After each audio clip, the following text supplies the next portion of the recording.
Okay guys, so it's probably been a while since I've recorded, so welcome back to the humble homestead kitchen. Our family has been under the weather and kind of hunkered down, but we are on the mend now. We're good, and I've actually been meaning to do this for a while. So today we're gonna make cranberry orange sauce. Now I am pulling the recipe from the Ball Home Preserving book, but I am going to kind of loosely follow it and probably add more orange than what this suggests. And I'd really like to add less sugar, but I'm not really a canning pro yet, so I feel like I need the sugar to create that jelliness, if I'm not mistaken. So I could probably add like the Sure Gel, but I don't really want to add that either. So I guess we'll just go with the sugar. It'll cook down. So yeah, let's get started. It calls for 8 cups of cranberry, which I don't think that, well, I'm doubling the recipe actually. So no, I'm not doubling it. I might have 8 cups. The bag says that there's roughly 3 cups in here, but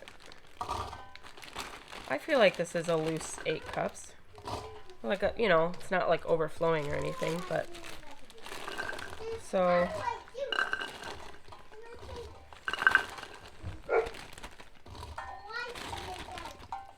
yeah, looks good. Looks good. My trusty assistant has just arrived, so she's helping me. She's gonna dump the water in. Good job, Viv. Thank you, ma'am. What else we gotta do? Oh.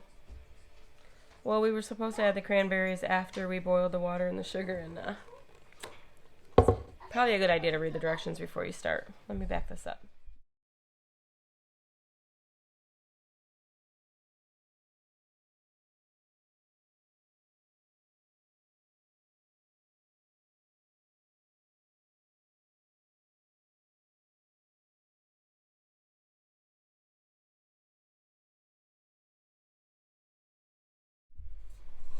Okay, got the cranberries cleared out.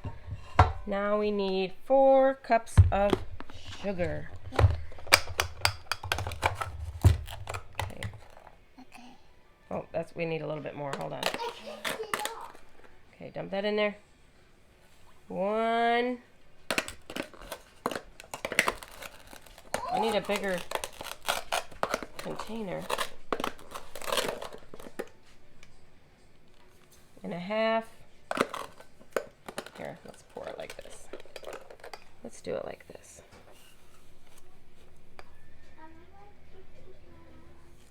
2.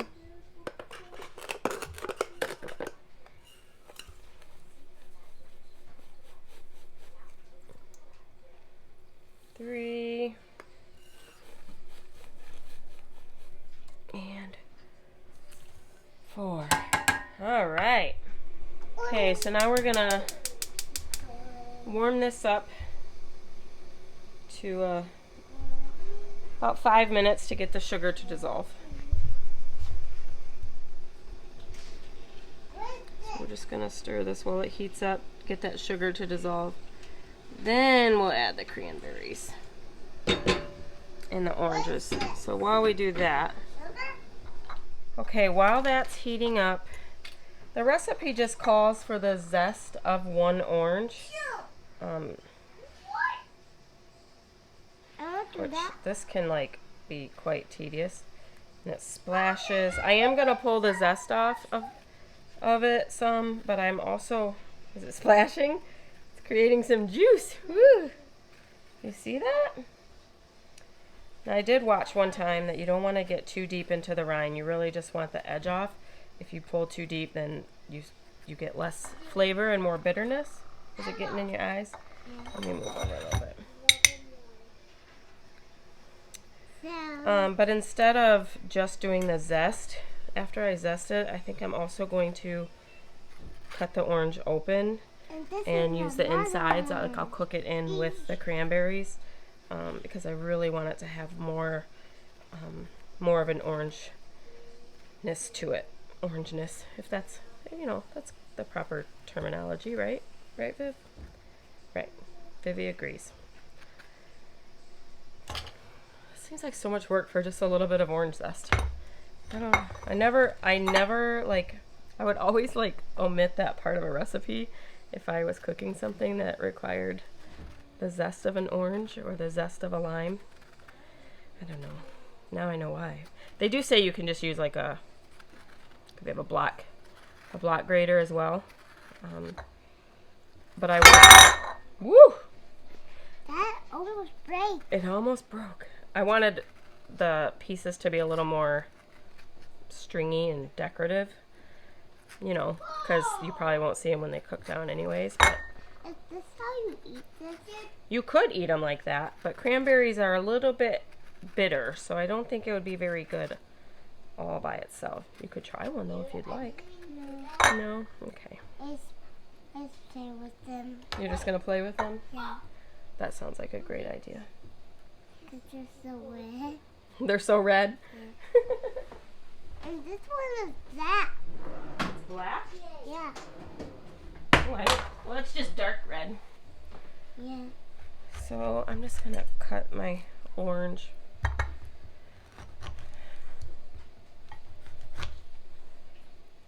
But this is super dark. And kind of just peel. I'm just going to loosely peel it out of there. I'm not going to worry about getting every last bit. I probably could have just peeled it. Huh? I really don't want a lot of that white. I know that's where the good stuff is, but I'm not sure how it will cook down, so.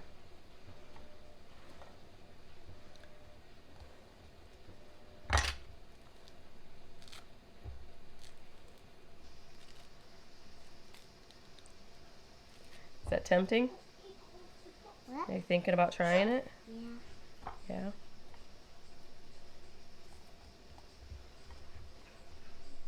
A spoon for you? Yeah.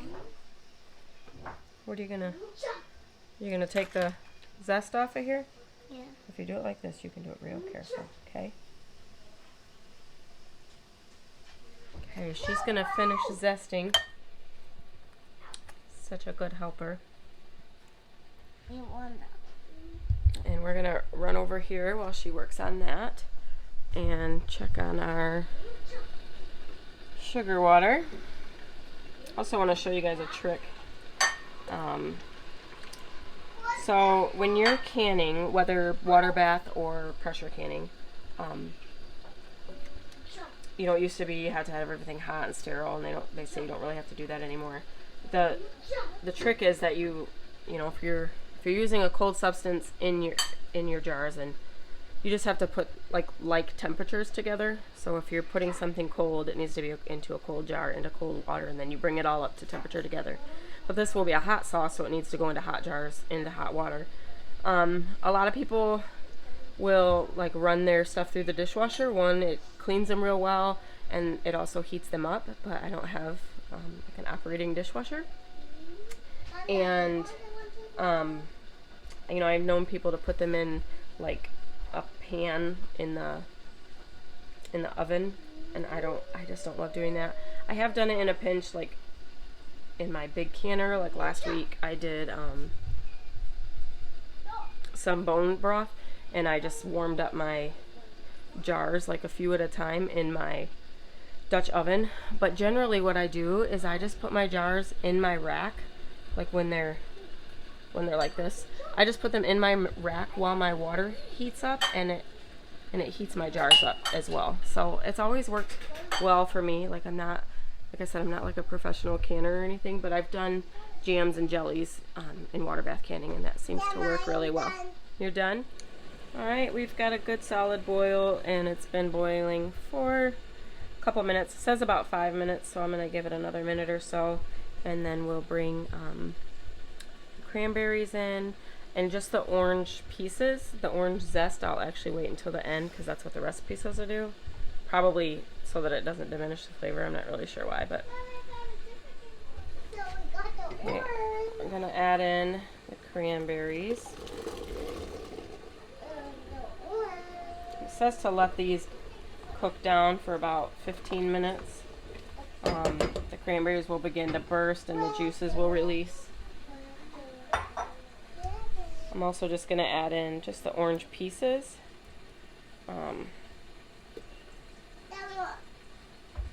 I found a recipe on the... Well, this is hot, baby, so I don't want to put you too close over here. Okay. There's a recipe on the back of the cranberry bag that is for the cranberry orange relish that included the whole orange. But not as much sugar and no liquid.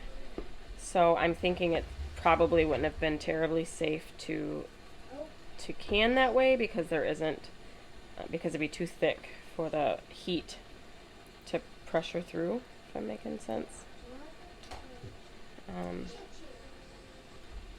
There is some zest on there. I'm going to save that for after. And we're just going to stir that in.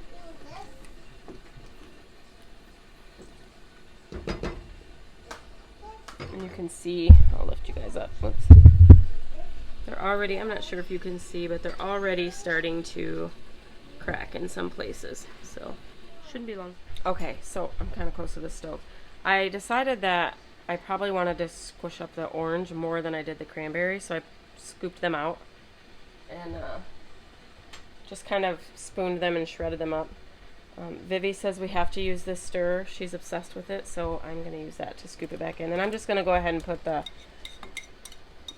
zest in there now because I'm tired of trying to separate it. So, and then I'll bring it back around and show you guys what it looks like. What's this doing? I used it. Why? Because you said we needed to use it. No, I said we need to. So this is kind of what we're looking like now. So now the orange is broken up more and kind of. What I probably should have done is ran the orange through the food processor or something. But if I'm being honest, I'm kind of a lazy cook when it comes to stuff like that. Like, I don't want to get out like big kitchen tools that require a ton of washing.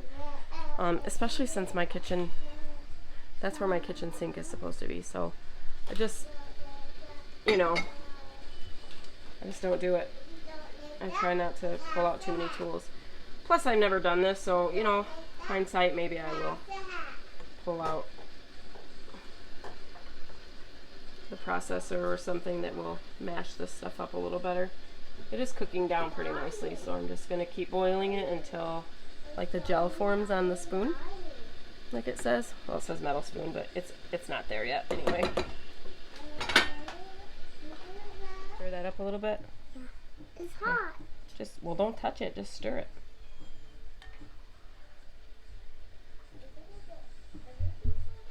What are we making? I don't know. You don't know? Yeah. You're just in here for the ride? Okay. You're doing a great job. All right, you ready to dump it back in the pan? Well, I will because it's super hot. Okay? Okay, I think we're probably good. This way. We're going to bring this hot over. Don't touch this. It's super hot, okay? Well, we can use this. We can use that? I don't think we need that.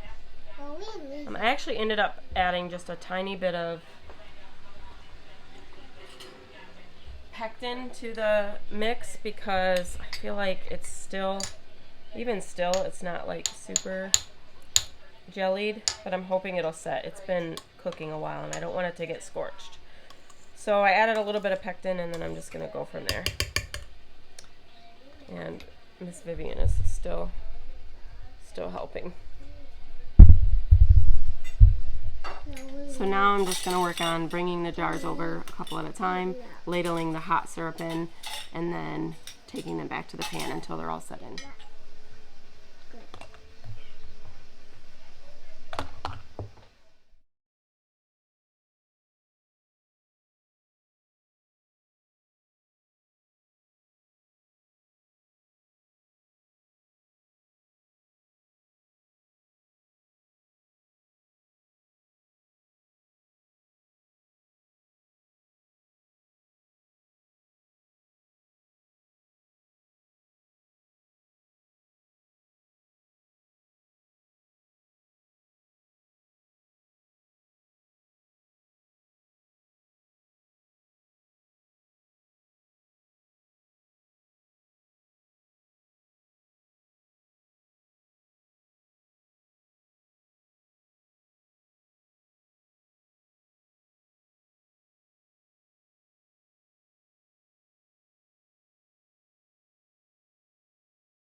Okay, let's wipe the rim with white Vin. Okay, put a lid on it. Careful, it's hot. There we go. Okay, one more. Wipe the rim. Okay. Put the lid on. Uh-oh. Got jelly? Yeah, we can't have no jelly on there. No. It'll mess up our seal. Okay, we need some rings. We have two red ones. We have two. Who knows? Alright, we ended up with 10 jars and then just this little bit that I obviously won't put in the canner. We're going to take the rest of our... Oh, it's hot over here, babe. Oh, I probably need to set you guys down. My water is boiling in there, but I'm going to make sure that it stays boiling. This is a little hot. I've lost a ton of water, so I'm going to have to add some. Okay, I've added the water back. You just got to make sure that the water is covering your jars when you are water bath canning. And I always just take my leftover vinegar from wiping the rims and I just pour it in the water. It's not necessary, but it can help prevent fogging on your jars. So I'm going to cover this. Once it comes back to a boil, I will set the timer for 15 minutes. After 15 minutes, I will turn off the heat, take off the lid, wait another 5, and then we'll pull them out. So we'll see you back then. Yes, you can still help me.